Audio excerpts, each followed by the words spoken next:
Danes si bomo ogledali, kako v Smart Notebook vstavimo internetni brskalnik.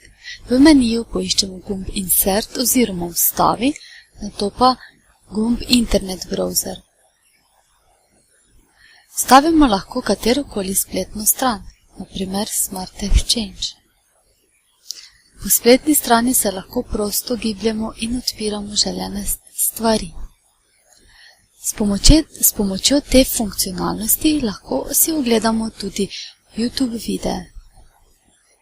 Pa poglejmo. Počakamo, da se stran naloži.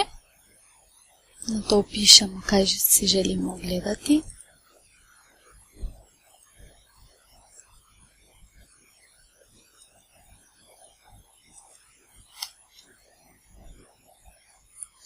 Odpremo želeni video in si ga enostavno ogledamo.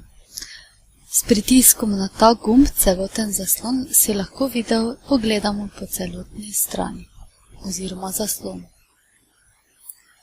Z gumbom na tipkovnici Escape, ESC, končamo s celotnim ogledom videa. S pomočjo Magic Pena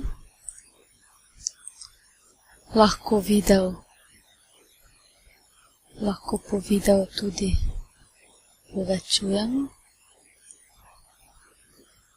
S pritiskom na gumb X potem zapremo, lahko pa tudi izpostavimo določene stvari.